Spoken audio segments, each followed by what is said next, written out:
special episode of Inside the Canopy Files. 2024 Canopy Realtor Association President Charisma Southerland speaks to Lynn Madison, recorded live from the 2024 Canopy Realtor Expo in Charlotte, North Carolina. Lynn Madison is the owner of Lynn Madison Seminars, a full-service training and development company devoted to the advancement of professionalism in real estate. Together, Charisma and Lynn discuss the new normal in residential real estate.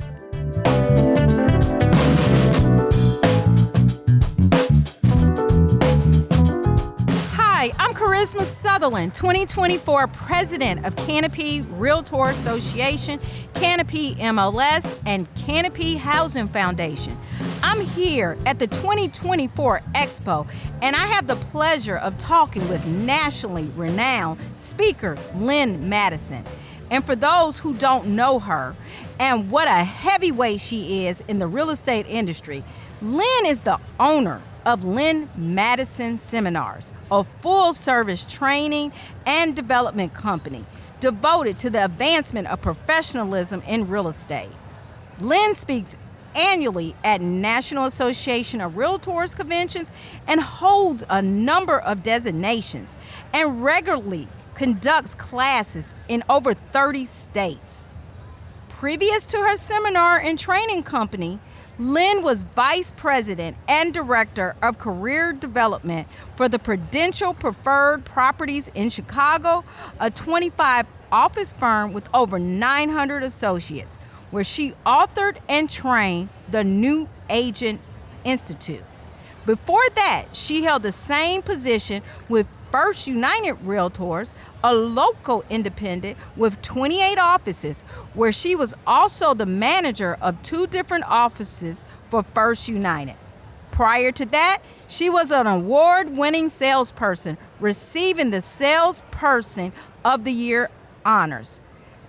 Lynn, thank you so much for being here to speak at our expo this year and taking time to join me on this podcast. My pleasure. Thank you for having me. Let's talk about this new normal. Years ago, a reference to the new normal meant the rapid increase of foreclosures and short sales, and learning about how to survive that down market. And recently, the new normal evolved selling during a pandemic, which meant selling in faster days on market in a solid seller's market with very low inventory and supply and rising prices along with multiple offers. And now, here we go again in yet another new normal. The new normal this time around is almost, I was calling it a paradigm shift, and it's pretty much now I'm looking at it as a tsunami. We've got lawsuits, we've got the Department of Justice all getting involved in our business, and we all have to realize that it is changing dramatically. And the sharing of compensation between the listing office and the selling office is changing. How we let the selling office know that what the compensation is totally changing, because it will not be in the MLS. So our new normal this time around is not the market as much as how we're going to conduct our business. Because you're right, we lived through those other markets, and we're gonna live through this, but everybody has to make the shift, just like they had to make the shift back in '08, and they had to make shifts at other times during our business as well. But this one's a big one. Everybody's gotta be ready for it. So, for many of us that have been in the business for years, like myself also, 20 plus years, we see this as perhaps a new normal. Some of us might be rethinking our approach, but in thinking about newer agents, we have a lot of new agents now in our midst. And when I say new, I'm talking about new to the business. Maybe they've only been in the business since the pandemic, and this is all they know. Should they be afraid or worried about this new normal? What I'm finding as I travel around is that the newer agents are adapting to it faster than some of the seasoned agents are. The seasoned agents are the ones who keep going, this is ridiculous, this shouldn't be happening. The newer agents, if they're managing brokers, they're brokers in charge, if they are doing their job and training their new agents, I think the new agents are going to be fine. They don't know it any other way. They're getting into this, and they're getting into it being taught how to do it the way we have to do it. I'm more concerned, seriously more concerned about our more experienced agents. They seem to be the ones that are pushing back. I tell the new agents when I have them in class to be careful who they let near their mind when they go back to their offices, because some of the seasoned agents are making them think that this is not going to work, when in fact it'll be fine, but it's going to be something we have to adapt to. So, for someone like me, are you saying that it might be more difficult to teach an old dog new tricks? So you talk in your keynote about concrete, actionable strategies to evolve and adapt our businesses in a post-litigation environment. Yeah. So tell an old dog like me how you could tell us more about these strategies. I think one of the biggest things that we have to focus on is our value proposition. And I know we're all getting tired of hearing about that, but I think we've done a credible job over the years of making sure the sellers knew what we do, how we do it, and why we do it. Why it's a benefit to the sellers to help them get the most money, quickest sale, least amount of inconvenience, and get them to the closing table. A lot of us have never done that with the buyers. We've never done a buyer counseling session, and I've asked agents to give me the top 3 things that they do to help a buyer in the purchase of the largest single investment they're going to make in their entire lives. And they look at me like I'm crazy, because I think we are struggling with our value proposition on the buyer's side. We've got to make sure the buyers understand what it is that we're doing. And we're going to have to ramp it up on the listing side as well.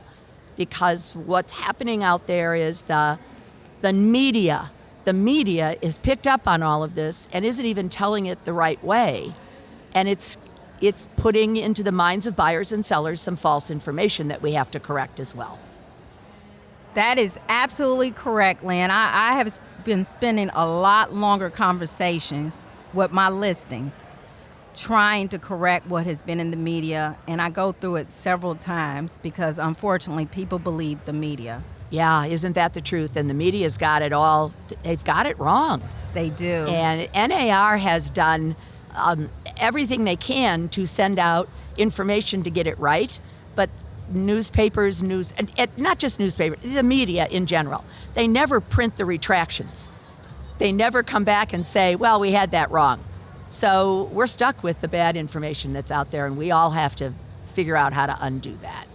And that's why I personally signed up to be a surrogate for NAR, because I want to get it right. Yes. I want people to know who we are, because I am proud to be a realtor. Yeah, and a lot of people are blaming NAR for all of this, when in fact NAR was never out there telling us how much commission to charge. They were never out there telling us how much to offer to the co-op brokers. We just took the easy way when we explained it. Now we've got to be more transparent. Now we have to make sure that both the buyers and the sellers understand how we get paid, who's doing the paying. And that's difficult for some of our experienced people because they've never done it before. So many agents, especially buyer agents, have concerns about how and when to discuss compensation with buyers and sellers. Talk to our audience more about this and how agents should approach this conversation. And tell me more with that veteran agent in mind too. Okay, all right. So 2 things. So let's talk about our veteran agent, or the veteran agents for a minute. Because they have not done this before, they're struggling with creating their value proposition. They can't really start talking about the buyer representation agreement or getting the buyer to agree in writing for them to represent them unless they've given their value proposition. I think that's what's missing from a lot of our experienced people, is they're just not used to doing it that way. Whereas the newer people, I believe, are being taught to do it that way, or they should be by their managing brokers and by the schools and their education and all of that. So I think they're going to have to make a shift in how they have their conversations with the buyers. Let's face it, a lot of our agents have not even been discussing anything with the buyers. They've been acting like jack-in-the-box real estate. The buyer calls and they get up and go meet a total stranger at a house, don't even know if they're qualified, don't even know what they're really looking for, don't even know whether or not they've signed a buyer representation agreement with somebody else. And then they get shocked when that buyer says, well, thanks, that was fun, but I got to go buy my house from somebody else because I've signed something with them. I should have known that before I ever left the office to show them a property. So we got to shift how we do things a little bit. So Lynn, let's go back to the value Sure. proposition. And talking to an old dog, teaching them new tricks. Sometimes some realtors have been taught to be more humble. Yes. So this whole value thing is different for us. Yes. So help us through that. I think, and I hear this all the time, I hear agents say, it sounds like all I'm doing is bragging. And I keep saying, but you've got to look at it and go, this is what we do, this is how we do it, and this is why it's a benefit to you. If we turn it into a benefit to our buyers, it's not us bragging. Now it's us showing them how we're going to help them purchase the largest single investment they're ever going to make in their lives, very likely. And we've got to turn it into a value for the buyers. And then it doesn't feel like we're bragging. Then it's really a benefit to our clients. I love it. You really explain to them where the value is. When you need attorney papers looked at, you go to the attorney, you say, do you have experience in this? When you go to your financial planner, anything that you're going to invest in. I Yep. love that you explained it Yep. like that. So let me ask you this, since we mentioned buyer agreements, what is the correct way to address buyer agency agreements? I think that the buyers need to understand that they are better off with one agent who is devoted to them than working with 2 and 3 different agents at the same time who are not going to be committed to them.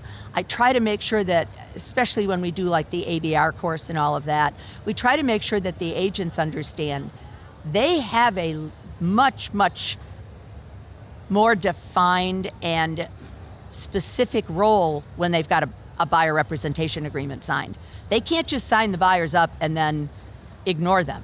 They have to do their job. And the buyers need to understand they are better off. And I say to the agents all the time, if you don't believe that your buyer is better off with one good agent rather than working with 2 and 3 agents at the same time, then you're going to have a hard time getting the buyer to sign that buyer rep agreement. So it's something that we have to internalize as well. And I do believe that. I've been using buyer representation agreements for over 20 years. I don't have any problem getting buyers to sign them. And I don't work with buyers if they won't sign one. And I'm just not going to do it because, hey, let's face it, we've all been burned way more than we ever should have been by buyers who were not loyal. So, and you can't create loyalty if you don't do your job. So, it works both ways. All right. In the aftermath of the lawsuits, there seems to be so much misinformation in the media, and we talked about this. Some good, some bad, some just downright confusing. Canopy has the benefit and CEO, who is also an attorney as well as an assistant general counsel on staff. Both our CEO and our assistant general counsel have been visiting with firms by request, giving legal updates. But what sources should agents be looking to? And remember, this is a public podcast, so consumers are listening too. So is there a trusted, independent source they should look to as well, or should they look to their agents to advise them? And how do we as agents go about combating this misinformation? I know I'm signing up as a surrogate, but for the agents, how do they do this? Okay, there's a couple of different things we can talk about. First of all, the NAR, the National Association, has two different websites that they've put together for us. One is called competition.realtor, and there are a lot of guides, a lot of handouts, a lot of information that we as realtors can use with our clients. That website is geared for us to be able to have this conversation with our buyers and our sellers. The other is something called facts.realtor. And facts.realtor is all about the settlement, all about the lawsuits, all about the talking points that are surrounding all of that. That is two excellent sources for our realtors. Now, there are also news reporting sources in the real estate space, but most of those you have to subscribe to. There's a bunch of them out there, 4 or 5 of them. I subscribe to them to get the information that's out there, but it's still, all they're doing is repeating what we can already get from what the National Association is putting out there for us. I think the consumer is going to have to get it from their realtors, because there is no source that I'm aware of where the consumer can go to get this information directly. So, they can go on to, but we have to, I'm not even sure that they can get on to facts.realtor without being a realtor, because it's there for us to be able to communicate. So the best advice I can give to the consumer is talk to your realtors and let them explain it.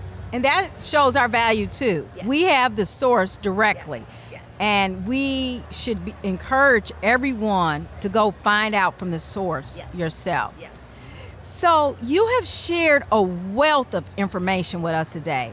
Is there any message you would like to make sure that agents have heard loud and clear? And if it is, what is that message? We are going to survive this. We have two choices. My last slide that I use when I'm speaking on the stage is a picture in the middle of the slide of a man looking at 2 forks in the road. And then I click and I show Chicken Little, standing there going, the sky is falling. And then I click and say, or you can adapt, you can change, adapt, and survive. So we've got choices. Life is filled with choices. And we can either just get out of the business, or we can just say this is never going to work, or we can say we've been through this before in different ways, and we're going to survive this.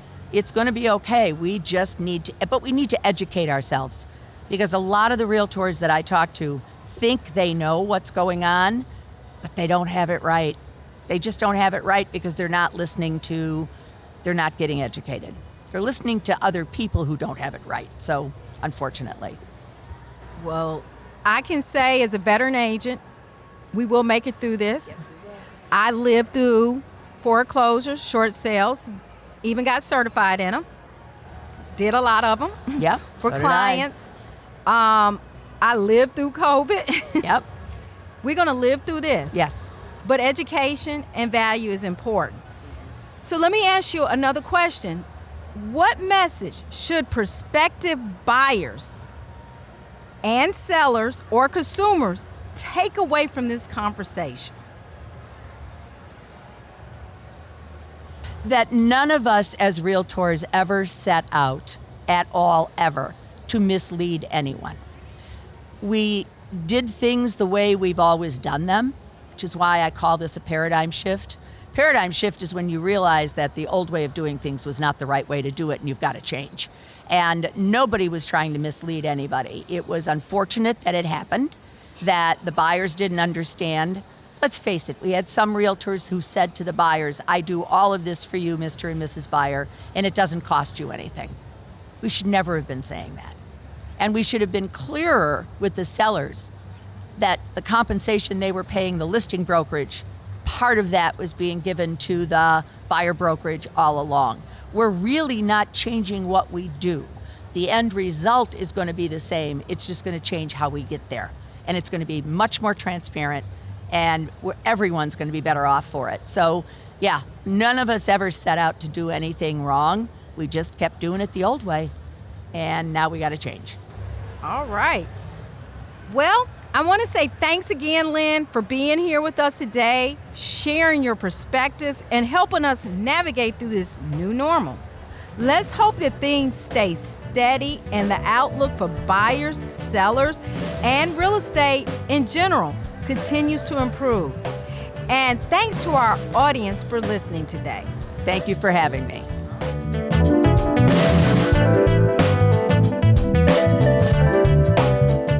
And what were your thoughts about the presentation that you just saw from Lynn? So I think that it helped to kind of, I would say, assuage some of the unsettling feelings that we all have about the settlement.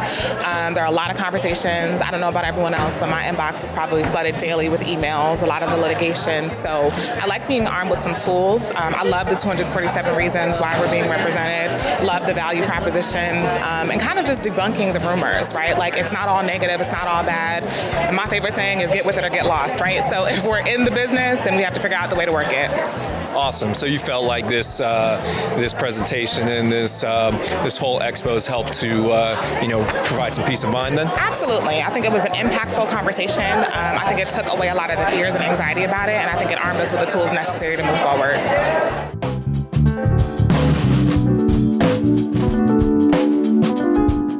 You're listening to Inside the Canopy Files, a production of Canopy Realtor Association.